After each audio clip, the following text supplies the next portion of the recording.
morning, everyone. It's now 9:26 p.m. and we're gonna go on a hike. This hike is right by our house. Now turn left on this priory road. Okay, so I actually originally downloaded the OS maps yesterday, and I found this trail, and I wanted to open it up on like the OS maps, but every time I ask it to open up, it opens up on Google Maps, and we have walked for about 15 minutes, and we are all walking along this car road, so we feel like this isn't like a proper hiking trail, so we're gonna go back because the castle is over there. We actually have to walk past this Valentino's restaurant to go back to the ordinary way. And now we have to walk past Castle Street. Do you want to know why Castle Street is called Castle Street? Because there's a castle right there. So this is the Carisbrooke Castle, but it is actually closed today. Oh my gosh, there's a huge swan in the middle of the road. There's a sign here that says "To the Castle." The water is so clear you can see the color of the rocks. There's a really old cottage here. It's called Cresswell Cottage. We are going to follow the public footpath. So there is a public footpath here, but we're gonna keep walking along the car road to the castle. And this is the church I went to yesterday. And then we're gonna keep going upwards to Carisbrooke Castle. Whoa, there are so many people living opposite the castle. Oh, and we can see the castle here, but because we can't go in today, I want to use my drone to see what the castle looks like.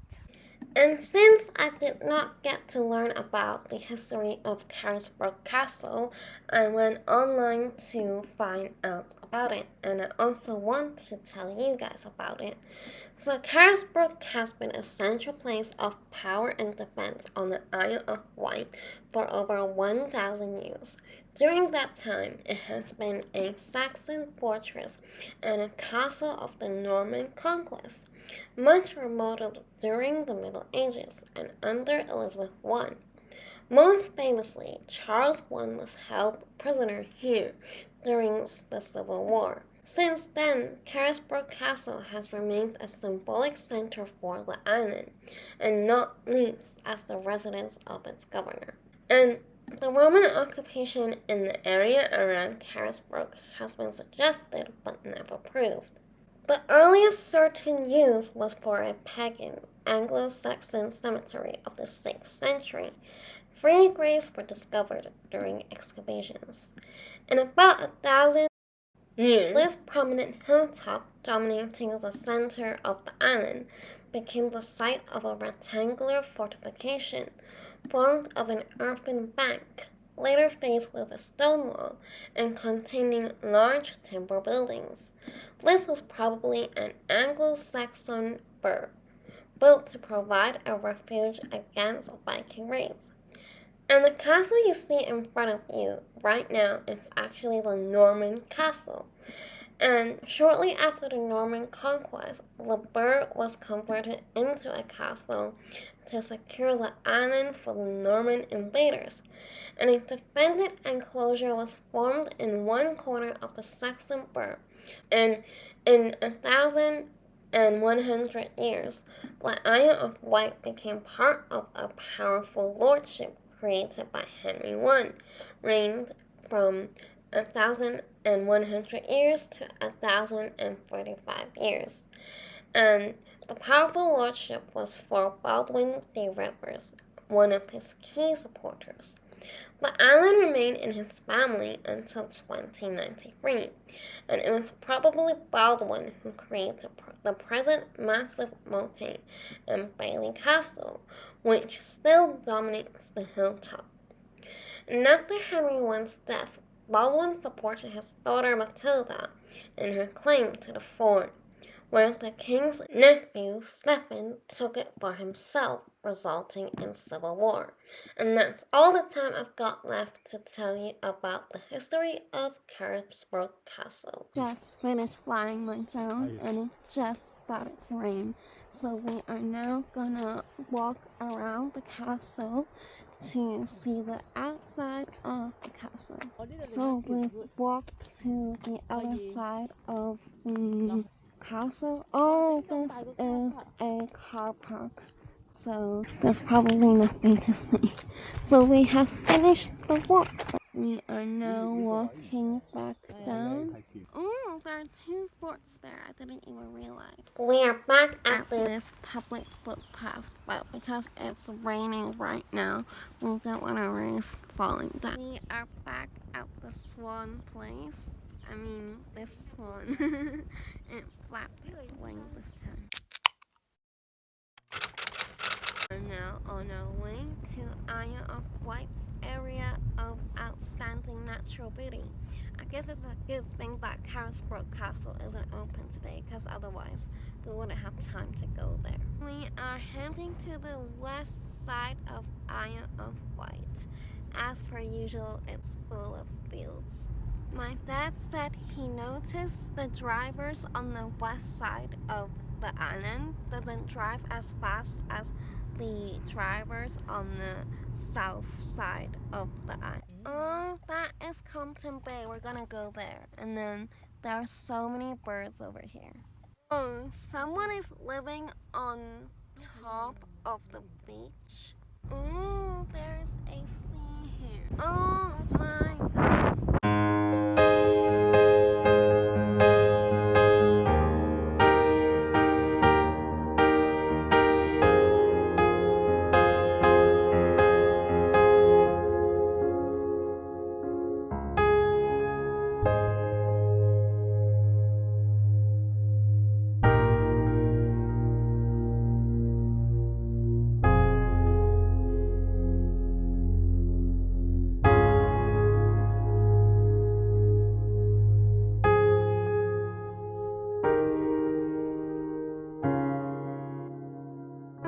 And this is Freshwater Bay Golf Club, but there's no one playing golf right now. Oh my gosh, look at this scenery. I want to walk around it. Now driving along this road because we want to see whether we can get to the cliff or not. Okay, so there are some routes here. We're probably gonna do the easy walk for 45 minutes. And in this drone clip, I'll be telling you a little history about Compton Bay. Compton Bay is a bay located on the southwest section of the Isle of Wight, and its northern edge is defined by the distinctive white chalk cliff of Freshwater Cliff, and it was named after adjacent Freshwater Bay, which forms a small cove, the village of Freshwater, situated just behind. Its northeastern edge is formed from the soft red and orange lower Cretaceous rocks of Brook Bay, which are rapidly eroding. And I realized there are dinosaur footprints visible in Compton Bay, and it's one of the best areas to see the dinosaurs of the Isle of Wight. So we are now walking along the Compton Bay. Only have half an hour, so we'll see how much we can do. Oh, there is an island over there. Apparently you can take the ship to get there. Oh my gosh, it's quite muddy because it has been raining for the past 3 weeks. So I'm gonna try and be careful. Yeah, woohoo! I am in the area of outstanding natural beauty. Wow, look at all these fossils. Now I'm gonna try and get back up the road. My dad was right. I don't think we can walk to the opposite mountain because there's some water in between. This is one last look of Compton Bay before I have to go back up.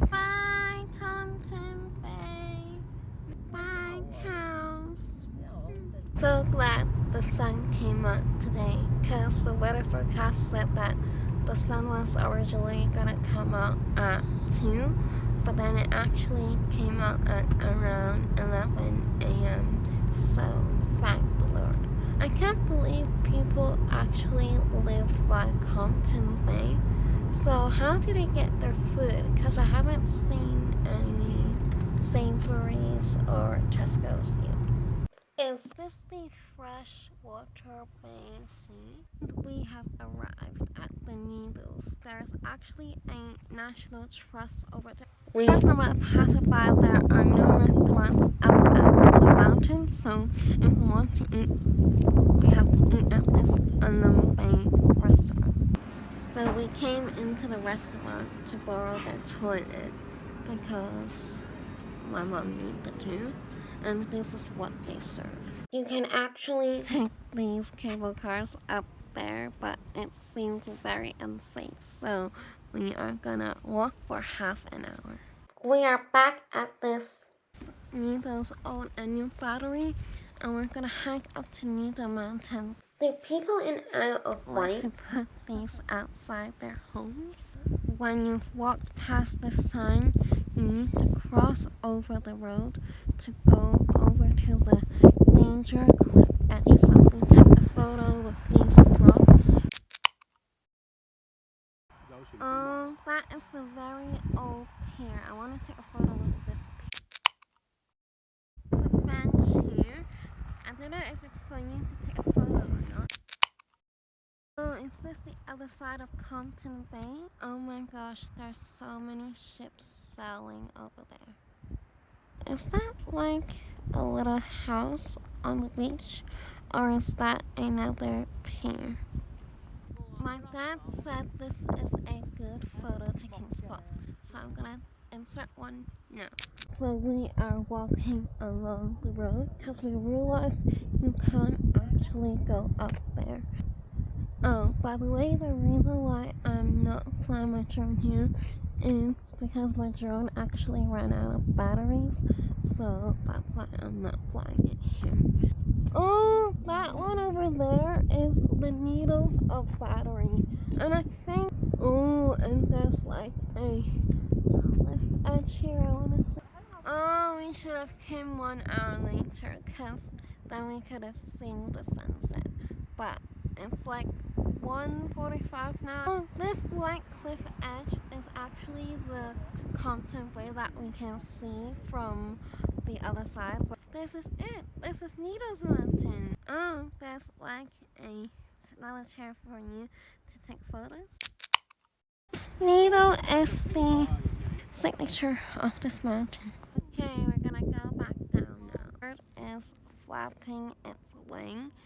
It is reminding me of my drone. And these are the 5 chimneys. We did this part of the Tennyson Trail. Ooh, is there a hill over there? Because there's this green area. Nearing the beach, this is near Cliff Road. And we're gonna Bay Cafe. I think we're gonna have lunch there. We nearly missed it because it's 1:30 now and they close at 3 o'clock. So we're actually gonna go to the waterfront, which is up there. Ooh, these houses reminds me of Brighton. But the ones in Brighton are prettier. So this is the view we've got. And we are gonna order some food. We went on a walk whilst waiting for the food. Oh, I think if you want to book it, you can book it at eatbythesea.com. And now we're walking to the left side of the bay. Ooh, look at this seagull floating on the sea. I've never seen birds floating on the sea before. And our food has arrived. It is now 3:08 p.m. Actually, this kind of reminds me of Sunny Bay in Hong Kong. I took a photo here, and now we're going back to the restaurant. This is my haddock fish. My mom also ordered this, and we got 3 cups of water. And then my dad ordered this scallop starter, which was £11. I'm finally able to catch the sunset because I was saying I really want to catch the sunset, and now I can do it in a restaurant. It's only 3:26 p.m. We are now leaving the waterfront. The time now is 3:48 p.m. Oh my gosh, look at these clouds. They are insane. Anyways, I'm gonna end this vlog here because there is 10 minutes left until the sun sets and we need to get home before it gets dark. So if you enjoyed my vlog, don't forget to subscribe, like, share it with your friends, and I will see you all with another traveling vlog or music related video. Bye!